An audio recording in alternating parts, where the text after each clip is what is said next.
A paz do Senhor Jesus, amados alunos do Instituto El Shaddai, e a todos os nossos inscritos do canal e aqueles que também vão se inscrever com certeza. Esse canal é para edificação do reino. E nessa videoaula, irmãos, e nesse vídeo aqui que eu estou disponibilizando a todos no modo público, é para nós também expandirmos aqui o nosso curso do Instituto El Shaddai. No caso aqui, o curso avançado em teologia, que você do outro lado também pode fazer e também pode levar e formar um núcleo no Brasil inteiro. Nós levamos o material a você em PDF, além de disponibilizar vários livros em PDF que vai ajudar e auxiliar você na questão de entender um pouquinho mais sobre as Escrituras, a Palavra de Deus, e no caso aqui, sobre a história da igreja. Os alunos em questão, no final do ano de 2024, no último bimestre, estão estudando sobre a história da igreja. E nós estamos na página 27 até a 30, onde eu vou falar um pouquinho sobre os pré-reformadores. Não tem como não falar sobre a reforma protestante, se não falar o que aconteceu antes, aquilo que impulsionou grandes homens de Deus como Martinho Lutero, Calvino e Zwinglio, entre outros. Também quero vos falar que esse servo que vos fala, por nome Roberto Máximo, sou pastor da Assembleia de Deus do Ministério de Madureira e também já leciono há 31 anos ininterruptos. Quero oferecer para você aqui um meio de facilitar para que você possa entender a palavra do Senhor. Nós temos uma grade curricular, onde você pode, através aqui da descrição desse vídeo, WhatsApp para receber informações sobre os nossos cursos. Temos curso para professores de escola bíblica dominical, também do básico ao avançado, curso para professores de crianças também.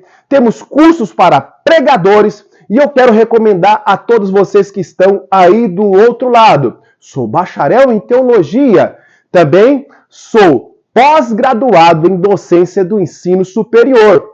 Meus amados irmãos, vamos lá. Precisamos de falar sobre João Wycliffe. Antes de falar deles, irmãos, eu quero que vocês entendam que já havia movimentos contra a ICAR, a Igreja Católica Apostólica Romana. Esses movimentos, por exemplo, eu poderia salientar aqui sobre os puritanos do século XI, que davam ali também uma tradução do Novo Testamento ao povo.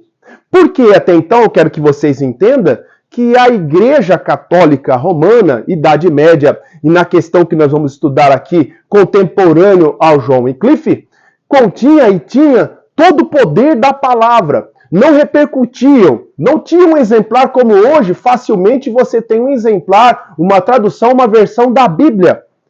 E ali os clérigos dançavam e rolavam, irmão, sobre as Escrituras. Mas é claro que o Espírito Santo levantou homens e mulheres cheios do Espírito Santo para se opor justamente àquilo que ia contra a palavra do Senhor. Quero fazer aqui, irmãos, uma pausa interessante para nós continuarmos o nosso assunto. O Espírito Santo vai impulsionar vários homens no final desse ano para que venham defender nos próximos anos seguintes a palavra do Senhor. Ele se opôs ao sistema e isso não está diferente aos nossos anos do século XXI. Precisamos de homens e mulheres que verdadeiramente vão contra o sistema. Veja bem, João Wycliffe viu que o poder político e religioso da Igreja Católica Apostólica Romana tinha crescido muito. Mas cresceu muito. A igreja ficou rica demais. O papado detinha todo o poder. O que eles falavam eram regras.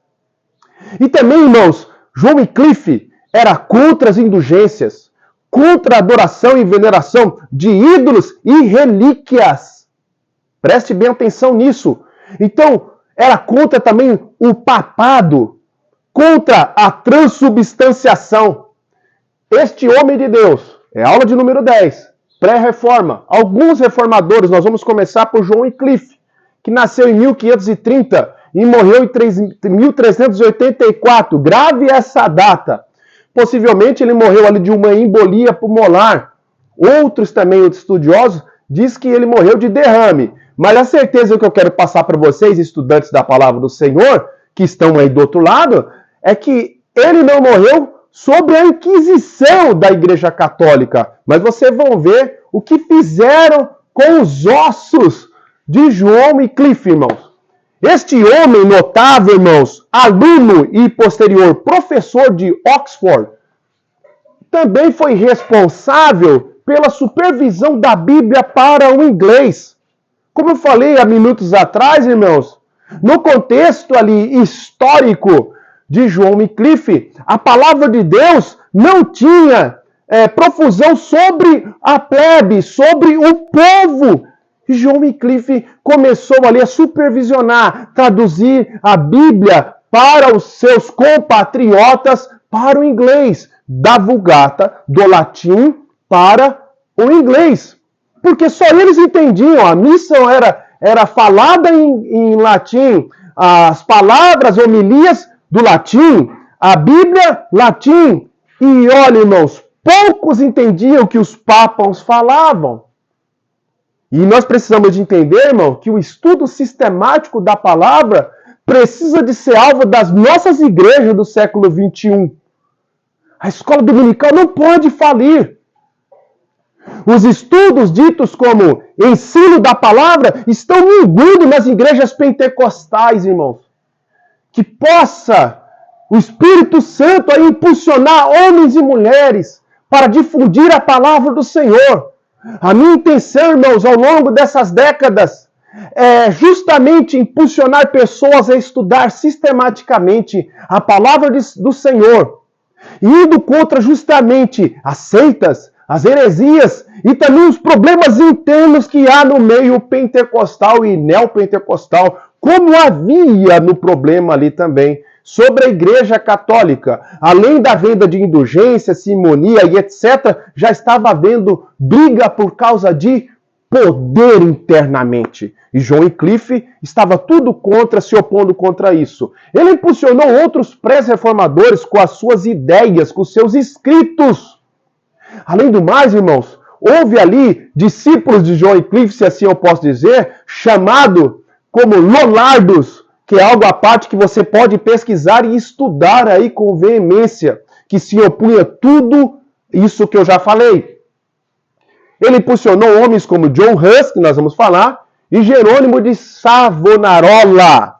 A Bíblia era para ser para todos, conforme eu já falei. Era um pensamento dele. E ele começou a supervisionar e também a traduzir a Bíblia para o inglês, o povo, seus compatriotas da época. Porém, preste bem atenção nisso. Eu falei para você gravar aqui a data de morte. Veja bem, irmãos. Se opor ao sistema e falar um pouco da verdade da palavra de Deus, por exemplo, sobre arrependimento, que foi a tônica de Jesus Cristo, foi a tônica dos apóstolos da era primitiva, está sumindo em nosso meio.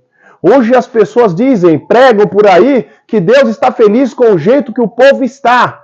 E a gente vê o povo imóvel, irmãos. Deus quer mais de mim e de você.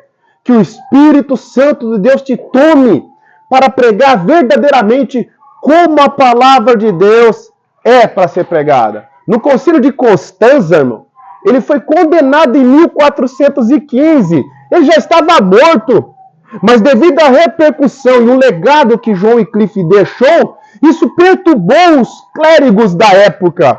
Se não bastasse, em 1428, seu corpo foi exumado. Preste bem atenção nisso. O seu corpo foi exumado e os seus ossos foram queimados e jogados no rio Swift, para justamente servir como exemplo e amedrontar os futuros reformadores, pré-reformadores, aqueles que se opunham ao sistema do papado e da Igreja Católica, então.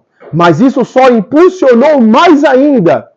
Ao invés de calar a voz do Espírito Santo, usando esses nobres homens, Deus, através do seu Espírito, levantou outros homens para defender verdadeiramente a sua fé. Questionou as indulgências, a Eucaristia, a autoridade do Papa, a riqueza, irmão, que a Igreja Católica ostentava. e era a favor da autoridade da Bíblia, acima de tudo, dos concílios e o papado, como deixei isso bem claro, irmãos.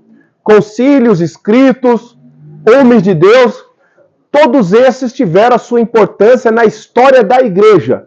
Mas nada disso está acima da palavra de Deus. Nada pode estar acima da palavra de Deus. Assim também como John Wycliffe vinha. E ele foi, irmão, aqui apelidado como a estrela da manhã da reforma. Você viu como que é interessante estudar um pouquinho da palavra de Deus, irmão? Não foi só Martinho Lutero. Isso muito pouco é falado, é pouco falado, irmão, no meio pentecostal. Desta vez eu bato palma aos nossos amigos reformados, as ditas igrejas tradicionais não pentecostais. Como que eles comemoram na data de outubro sobre a reforma protestante. E você, pastor? E você, professor de escola dominical? Fale mais sobre esse movimento. Não somente em outubro, não somente no aniversário da reforma protestante. Mas é bom salientar que o Espírito Santo de Deus, ao longo da história da igreja, sempre levantou e vai continuar levantando homens e mulheres que verdadeiramente possam defender a fé e, se necessário, sofrer e até morrer pela defesa do Evangelho. Que Deus abençoe a todos vocês do outro lado, em nome do nosso Salvador Jesus Cristo. Deus abençoe.